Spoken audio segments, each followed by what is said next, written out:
ಹಾಗಾಗಿ ನಾನು ಈ ಒಂದು ತೀರ್ಪು ಬಂದಿರತಕ್ಕಂಥ ಸಂದರ್ಭದಲ್ಲಿ ರಾಜ್ಯದ ಗೌರವಾನ್ವಿತ ಮುಖ್ಯಮಂತ್ರಿಗಳಾಗಿರ್ತಕ್ಕಂಥ ಸಿದ್ದರಾಮಯ್ಯನವರಲ್ಲಿ ನಾನು ಆಗ್ರಹವನ್ನ ಮಾಡ್ತೇನೆ. ರಾಜ್ಯಪಾಲರ ಮೇಲೆ ಆರೋಪ ಮಾಡತಕ್ಕಂಥದ್ದನ್ನ ಬದಿಗಿಟ್ಟು ರಾಜ್ಯ ಉಚ್ಚ ನ್ಯಾಯಾಲಯ ಇವತ್ತೇನು ತೀರ್ಪನ್ನು ಕೊಟ್ಟಿದೆ ಅದಕ್ಕೆ ಗೌರವಿಸಬೇಕು. ಉಚ್ಚ ನ್ಯಾಯಾಲಯದ ತೀರ್ಪನ್ನು ಗೌರವಿಸಬೇಕು. ಏನಿವತ್ತು ತಮ್ಮ ಸ್ವತಃ ಮುಖ್ಯಮಂತ್ರಿಗಳ ಮೇಲೆ ಆರೋಪ ಬಂದ ಸಂದರ್ಭದಲ್ಲಿ ಮುಖ್ಯಮಂತ್ರಿಗಳ ಕುಟುಂಬವೇ ಇವತ್ತು ಮೈಸೂರಿನ ಮೂಡ ಹಗರಣದಲ್ಲಿ ಭಾಗಿಯಾಗಿದ್ದಾರೆ ಅಂತ ನೇರವಾಗಿ ನಿಮ್ಮ ಮೇಲೆ ಆರೋಪ ಬಂದಿರತಕ್ಕಂಥ ಸಂದರ್ಭದಲ್ಲಿ ಗೌರವವಾಗಿ ತಮ್ಮ ಮುಖ್ಯಮಂತ್ರಿ ಸ್ಥಾನಕ್ಕೆ ರಾಜೀನಾಮೆ ನೀಡಬೇಕು ಅನ್ನುವ ಆಗ್ರಹವನ್ನ ನಾನಿವತ್ತು ಮಾಡ್ತಾ ಇದ್ದೇನೆ. ಪ್ರಿಯ ವೀಕ್ಷಕರೇ, ನಿಮಗೆಲ್ಲರಿಗೂ ನಮಸ್ಕಾರಗಳು. ಮಂಜುರೂಪ್ ಯೂಟ್ಯೂಬ್ ಚಾನಲ್ ಸಬ್ಸ್ಕ್ರೈಬ್ ಮಾಡಿಕೊಳ್ಳಿ, ಪಕ್ಕದಲ್ಲೇ ಇರುವ ಬೆಲ್ ಬಟನ್ ಸಹ ಒತ್ತಿ. ಇದರಿಂದ ನಮ್ಮ ಎಲ್ಲ ಹೊಸ ವಿಡಿಯೋಗಳ ನೋಟಿಫಿಕೇಶನ್ ಮೊದಲು ನಿಮಗೆ ದೊರೆಯುತ್ತದೆ.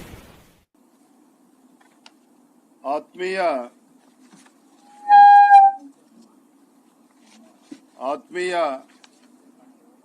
ಪತ್ರಿಕಾ ಹಾಗೂ ಮಾಧ್ಯಮದ ಸ್ನೇಹಿತರೆ,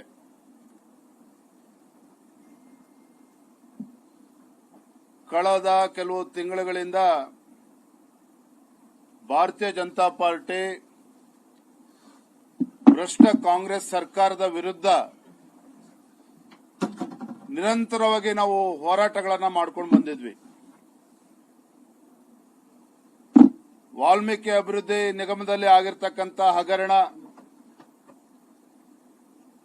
ವಾಲ್ಮೀಕಿ ಅಭಿವೃದ್ಧಿ ನಿಗಮದಲ್ಲಿ ಯಾವ ರೀತಿ ಭ್ರಷ್ಟಾಚಾರಗಳು ನಡೆದಿತ್ತೋ ಇದರ ವಿರುದ್ಧನೂ ಕೂಡ ನಾವು ಹೋರಾಟಗಳನ್ನ ಮಾಡ್ಕೊಂಡು ಬಂದಿದ್ವಿ ನಿರಂತರವಾಗಿ. ತದನಂತರದಲ್ಲಿ ಮೈಸೂರಿನ ಮೂಡ ಹಗರಣ, ಸ್ವತಃ ಮುಖ್ಯಮಂತ್ರಿಗಳ ಕುಟುಂಬವೇ ಭಾಗಿಯಾಗಿರ್ತಕ್ಕಂಥ ಫಲಾನುಭವಿಗಳಾಗಿರ್ತಕ್ಕಂಥ ಸ್ವತಃ ಮುಖ್ಯಮಂತ್ರಿಗಳ ಕುಟುಂಬನೇ ಫಲಾನುಭವಿಗಳು. ಇದರ ವಿರುದ್ಧನೂ ಕೂಡ ಭಾರತೀಯ ಜನತಾ ಪಾರ್ಟಿ ಹೋರಾಟವನ್ನು ನಾವು ಮಾಡಿದ್ವಿ. ತಮಗೆಲ್ಲ ನೆನಪಿರೋ ಹಾಗೆ ಬೆಂಗಳೂರಿನಿಂದ ಮೈಸೂರಿನವರೆಗೆ ಪಾದಯಾತ್ರೆ ನಾವು ಹಮ್ಮಿಕೊಂಡಿದ್ವಿ. ಮೈಸೂರು ಚಲೋ, ಬಿಜೆಪಿ ಹಾಗೂ ಜೆಡಿಎಸ್ ಪಕ್ಷಗಳು ಒಟ್ಟಾಗಿ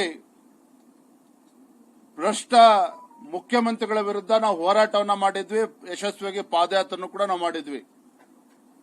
ರಾಜ್ಯದ ಮೂಲೆ ಮೂಲೆಗಳಿಂದ ಲಕ್ಷ ಲಕ್ಷ ಸಂಖ್ಯೆಯಲ್ಲಿ ನಮ್ಮ ಕಾರ್ಯಕರ್ತರು ಕೂಡ ಹೋರಾಟದಲ್ಲಿ ಭಾಗವಹಿಸಿದ್ರು. ತದನಂತರದಲ್ಲಿ ನಮ್ಮ ಈ ಹೋರಾಟದ ಪರಿಣಾಮವಾಗಿ ಗೌರವಾನ್ವಿತ ರಾಜ್ಯಪಾಲರ ಮುಂದೆ ಅನೇಕ ಖಾಸಗಿ ವ್ಯಕ್ತಿಗಳು ಸಹ ದೂರನ್ನ ನೀಡಿದ್ರು. ಮೈಸೂರಿನ ಮೂಡ ಪ್ರಕರಣದಲ್ಲಿ ಭ್ರಷ್ಟಾಚಾರ ಆಗಿದೆ, ಸ್ವತಃ ಮುಖ್ಯಮಂತ್ರಿಗಳ ಕುಟುಂಬವೇ ಇದರಲ್ಲಿ ನೇರವಾಗಿ ಭಾಗಿಯಾಗಿದೆ, ಇದರ ಬಗ್ಗೆ ಸೂಕ್ತವಾಗಿರ್ತಕ್ಕಂಥ ತನಿಖೆ ಆಗಬೇಕು. ಹಾಗಾಗಿ ಸಹಜವಾಗಿಯೇ ಒಬ್ಬ ರಾಜ್ಯದ ಮುಖ್ಯಮಂತ್ರಿಗಳ ವಿರುದ್ಧ ಆರೋಪಗಳು ಕೇಳಿಬಂದಂತ ಸಂದರ್ಭದಲ್ಲಿ ಗೌರವಾನ್ವಿತ ರಾಜ್ಯಪಾಲರು ತಮ್ಮ ವಿವೇಚನೆಯನ್ನ ಬಳಸಿ ಅವರ ಮುಂದೆ ಇದ್ದಂತ ಮಾಹಿತಿಗಳನ್ನ ಕಲೆ ಹಾಕಿ ಎಲ್ಲವನ್ನೂ ಕೂಡ ಆಧಾರವಾಗಿ ಇಟ್ಟುಕೊಂಡು ಗೌರವಾನ್ವಿತ ರಾಜ್ಯಪಾಲರು ಮುಖ್ಯಮಂತ್ರಿಗಳ ವಿರುದ್ಧ, ಸಿದ್ದರಾಮಯ್ಯನವರ ವಿರುದ್ಧ ಪ್ರಾಸಿಕ್ಯೂಷನ್ಗೆ ಅನುಮತಿಯನ್ನ ಕೂಡ ನೀಡಿದ್ರು. ಏನ್ ಬೊಬ್ಬೆ ಹೊಡೆದ್ರು ಕಾಂಗ್ರೆಸ್ನವರು.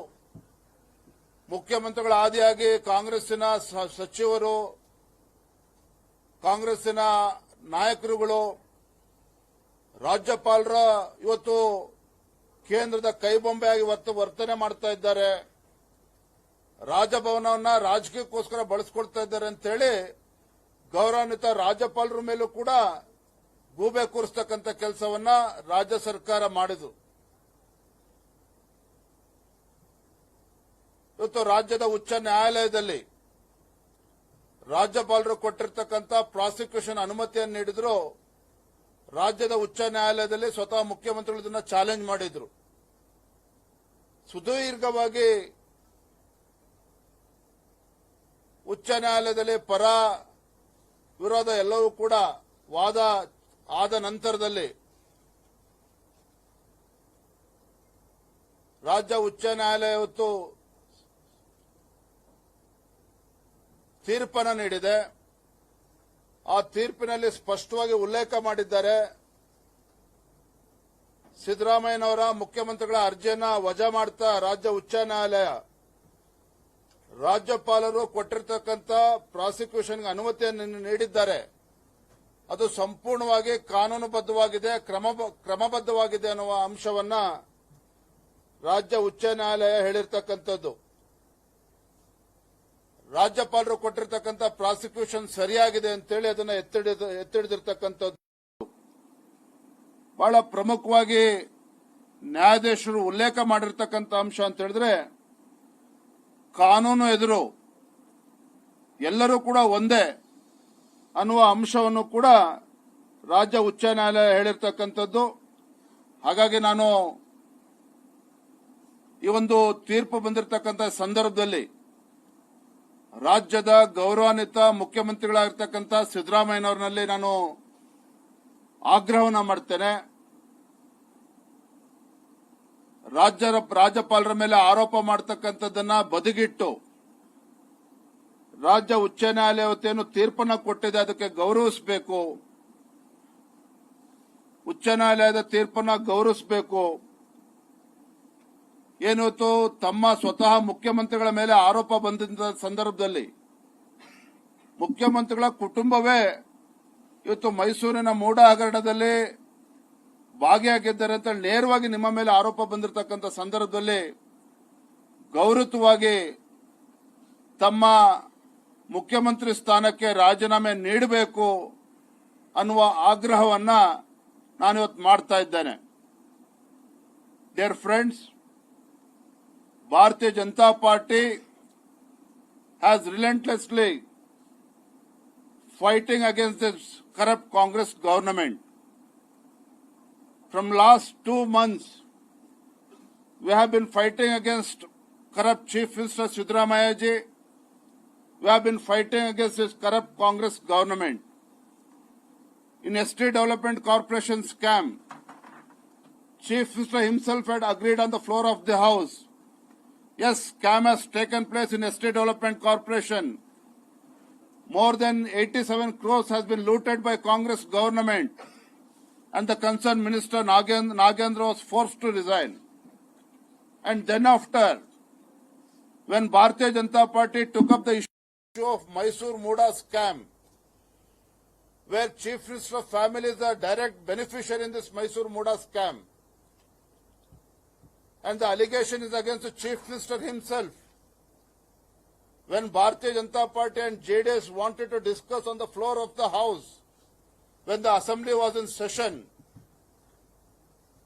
hurriedly, Chief Minister Siddaramaiah ji, very smartly, he has constituted single-man inquiry commission by a retired High Court judge. Then itself, doubts arised. We demanded Chief Minister to answer our questions on the floor of the House. But Chief Minister Siddaramaiah chose to run away from the Assembly. After we decided to carry out our protest, after we successfully planned Padayatra against the corrupt Chief Minister, Mysore Chalo, from Bangalore to Mysore, we carried out our Padayatra against the corrupt Chief Minister. During this period, respected Governor received more than 3 petitions, complaints against corruption that has taken place in Muda scam. Allegation was directly against the Chief Minister of Karnataka, Mr. Siddaramaiah ji. So, respected Governor, after consultation and deliberation, respected Governor had given the sanction for prosecution. But Chief Minister and the Congress ministers challenged the order of the governor, challenged the order of prosecution given by respected governor. They challenged it in the High Court. So after a detailed argument that had taken place in the High Court, today High Court has come out with a judgment which has clearly said the petition challenged by the Chief Minister Siddaramaiah has been dismissed by the Honorable High Court. At the same time, the judge has observed that all are equal before the law. All are equal before the law. So, Honorable High Court has upheld the order of prosecution given by the governor. So at this juncture, I demand Chief Minister Siddaramaiah ji to resign from the post of Chief Minister immediately without any further delay. I demand Chief Minister Siddaramaiah ji, without wasting any further time, he should tender his resignation immediately. ನೋಡಿ, ಇವತ್ತಿನ ತೀರ್ಪು ಬಂದಿದೆ. ರಾಜ್ಯದ ಉಚ್ಚ ನ್ಯಾಯಾಲಯ ತೀರ್ಪನ್ನು ಕೊಟ್ಟಿದ್ದಾರೆ. ಇವತ್ತೇನು ಮೈಸೂರಿನ ಮೂಡ ಹಗರಣದಲ್ಲಿ ಮುಖ್ಯಮಂತ್ರಿಗಳ ಕುಟುಂಬನೇ ಭಾಗಿಯಾಗಿದೆ ಅಂತೇಳಿ ಸ್ಪಷ್ಟವಾಗಿ ರಾಜ್ಯಪಾಲರು ಕೊಟ್ಟಿರ್ತಕ್ಕಂಥ ಸ್ಯಾಂಕ್ಷನ್ ಕ್ರಮಬದ್ಧವಾಗಿದೆ ಅಂತೇಳಿ ರಾಜ್ಯ ಉಚ್ಚ ನ್ಯಾಯಾಲಯ ಹೇಳಿದೆ. ಹಾಗಾಗಿ ಸ್ವಲ್ಪ ಸಮಯ ಕೊಡೋಣ. ನಾವು ಎಲ್ಲ ಪಕ್ಷದ ಮುಖಂಡರು ಚರ್ಚೆ ಮಾಡ್ತೇವೆ. ಆದರೆ ಒಂದಂತೂ ನಿಶ್ಚಿತ, ರಾಜ್ಯದ ಮುಖ್ಯಮಂತ್ರಿಗಳು ಭ್ರಷ್ಟಾಚಾರ ರಹಿತ ಆಡಳಿತವನ್ನು ನೀಡ್ತೇವೆ. Congress will give a corrupt-free government in Karnataka. The claim of Chief Minister Siddaramaiah has collapsed today. ಹಾಗಾಗಿ ಮುಖ್ಯಮಂತ್ರಿಗಳು ಸಿದ್ದರಾಮಯ್ಯನವರಿಗೆ ನಾನು ಮತ್ತೊಮ್ಮೆ ಆಗ್ರಹವನ್ನು ಮಾಡ್ತೇನೆ. ರಾಜ್ಯದ ಹಿತದೃಷ್ಟಿಯಿಂದ, ರಾಜ್ಯದ ಅಭಿವೃದ್ಧಿಯ ದೃಷ್ಟಿಯಿಂದ ಇಂಥ ಒಂದು ಭ್ರಷ್ಟಾಚಾರದ ಕಳಂಕವನ್ನು ಹೊತ್ಕೊಂಡಿರ್ತಕ್ಕಂಥ ಸಿದ್ದರಾಮಯ್ಯನವರು ತತ್ಕ್ಷಣ ರಾಜೀನಾಮೆ ನೀಡಬೇಕು ಅಂತೇಳಿ ಮತ್ತೊಮ್ಮೆ ಆಗ್ರಹವನ್ನು ಮಾಡ್ತಾ ಇದ್ದೇನೆ.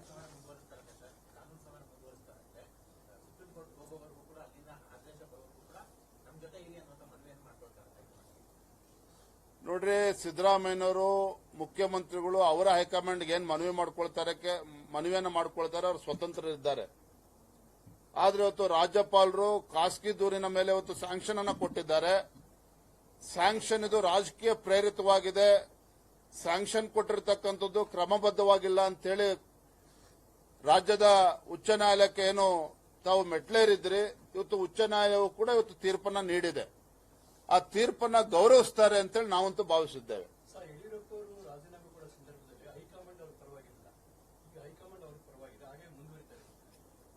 ನೋಡಿ, ಯಡಿಯೂರಪ್ಪನವ್ರ ಬಗ್ಗೆ ಏನು ಆರೋಪ ಬಂದಿತ್ತು, ತದನಂತರದಲ್ಲಿ ಕೋರ್ಟ್ ಅಲ್ಲಿ ಯಾವ ರೀತಿ ಅವರಿಗೆ ನ್ಯಾಯ ಸಿಕ್ಕಿದೆ, ಮತ್ತು ಕೂಡ ಅದಾದ ನಂತರ ರಾಜ್ಯದಲ್ಲಿ ಮುಖ್ಯಮಂತ್ರಿಗಳಾಗಿದ್ದಾರೆ. ನಾನಿವತ್ತು ರಾಜ್ಯದ ಮುಖ್ಯಮಂತ್ರಿಗಳಿಗೆ ಆಗ್ರಹವನ್ನು ಮಾಡ್ತಾ ಇರ್ತಕ್ಕಂಥದ್ದು, ನಿಮ್ಮ ಕುಟುಂಬದ ಮೇಲೆ ಆರೋಪ ಬಂದಂತ ಸಂದರ್ಭದಲ್ಲಿ, ಭ್ರಷ್ಟಾಚಾರದ ಆರೋಪವನ್ನ ಬಂದಂತ ಸಂದರ್ಭದಲ್ಲಿ ನೈತಿಕ ಹೊಣೆತ್ತು ರಾಜೀನಾಮೆ ನೀಡ್ತಾರೆ ಅನ್ನೋ ವಿಶ್ವಾಸ ನಮ್ಮೆಲ್ಲರೂ ಕೂಡ ಇದೆ. ಅದು ನೀಡಲಿಲ್ಲ ಅಂತ ಹೇಳಿದ್ರೆ ಮುಂದೇನ್ ಮಾಡಬೇಕು ನಾವು ತೀರ್ಮಾನವನ್ನು ಮಾಡ್ತೇವೆ.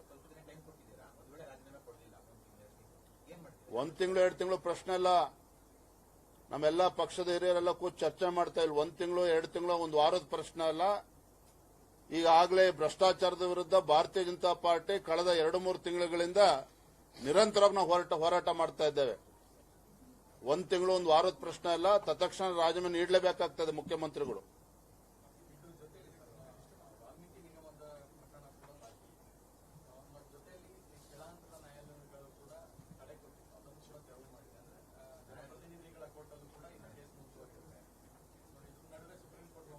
ನೋಡ್ರಿ, ಒಂದಂತೂ ಸ್ಪಷ್ಟ, ನಮ್ಮ ಮಾಧ್ಯಮದ ಸ್ನೇಹಿತರು ಅರ್ಥ ಮಾಡ್ಕೋಬೇಕು. ವಾಲ್ಮೀಕಿ ಅಭಿವೃದ್ಧಿ ನಿಗಮದಲ್ಲಿ ನಾವು ಹೋರಾಟವನ್ನು ಕೈಗೆತ್ತಿಕೊಂಡಾಗ ಭ್ರಷ್ಟಾಚಾರ ಆಗೇ ಇಲ್ಲ ಅಂತೇಳಿ ಮುಖ್ಯಮಂತ್ರಿಗಳು ಪ್ರತಿಪಾದನೆ ಮಾಡ್ತಾ ಇದ್ರು. ಆದರೆ ವಿಧಾನಸಭಾ ಅಧಿವೇಶನದಲ್ಲೇ ಸ್ವತಃ ಮುಖ್ಯಮಂತ್ರಿಗಳು ಒಪ್ಕೊಳ್ತಾರೆ, ಹೌದು ವಾಲ್ಮೀಕಿ ಅಭಿವೃದ್ಧಿ ನಿಗಮದಲ್ಲಿ ಹಗರಣ ಆಗಿದೆ, 87 ಕೋಟಿ ಹಗರಣ ಆಗಿದೆ ಅನ್ನೋದನ್ನ ಸ್ವತಃ ಮುಖ್ಯಮಂತ್ರಿಗಳೇ ಒಪ್ಕೊಂಡಿದ್ದಾರೆ. ಇನ್ನು ಮೂಡಾ ವಿಚಾರದಲ್ಲಿ ನಿರಂತರವಾಗಿ ನಾವು ಹೋರಾಟವನ್ನು ಮಾಡ್ತಾ ಇದ್ವಿ. ಮೂಡ ಇದರಲ್ಲಿ ನಂದೇನು ಪಾತ್ರ ಇಲ್ಲ, ನನ್ನ ಕುಟುಂಬದವರು ಯಾವುದೇ ರೀತಿ ಪಾತ್ರ ಇಲ್ಲ ಇದರಲ್ಲಿ, we are not the beneficiaries ಅನ್ನೋದನ್ನ ಸ್ವತಃ ಮುಖ್ಯಮಂತ್ರಿಗಳು ಕೂಡ ಹೇಳ್ತಾ ಇದ್ರು. ಆದರೆ ರಾಜ್ಯಪಾಲರು ಏನು ಇವತ್ತು ಪ್ರಾಸಿಕ್ಯೂಷನ್ಗೆ ಅನುಮತಿ ಕೊಟ್ಟಿದ್ರು, ರಾಜಭವನದ ಬಗ್ಗೆನೂ ಕೂಡ ರಾಜ್ಯಪಾಲರ ಬಗ್ಗೆನೂ ಕೂಡ ಆರೋಪಗಳನ್ನ ಮಾಡ್ತಕ್ಕಂಥದ್ದು, ಅವರನ್ನ ತೇಜೋಧ ಮಾಡ್ತಕ್ಕಂಥ ಕೆಲಸವೂ ಕೂಡ ಸ್ವತಃ ರಾಜ್ಯ ಸರ್ಕಾರ ನೇತೃತ್ವದಲ್ಲಿ ಆಗಿರ್ತಕ್ಕಂಥದ್ದು. ಒಟ್ಟಾರೆಯಾಗಿ ಹೇಳೋದಾದ್ರೆ ಮುಖ್ಯಮಂತ್ರಿಗಳೇನು ಭ್ರಷ್ಟಾಚಾರ ಆಗಿಲ್ಲ, ರಾಜ್ಯಪಾಲರು ಕೊಟ್ಟಿರ್ತಕ್ಕಂಥ ಒಂದು ಅನುಮತಿ ಕ್ರಮಬದ್ಧವಾಗಿಲ್ಲ ಅಂತ ಏನ್ ಹೇಳಿದ್ರು. ರಾಜ್ಯದ ಉಚ್ಚ ನ್ಯಾಯಾಲಯ ಇವತ್ತು ಸ್ಪಷ್ಟ ಮಾತುಗಳಲ್ಲಿ ಹೇಳಿದೆ. ಇವತ್ತು ಮೇಲ್ನೋಟಕ್ಕೆ ಇವತ್ತು ಅರ್ಥ ಆಗ್ತದೆ, prima facie case has been made out, so hence chief minister Siddaramaiah is bound to resign. ಇದು ನಮ್ಮ ಆಗ್ರಹ. ಥ್ಯಾಂಕ್ ಯು, ಧನ್ಯವಾದಗಳು.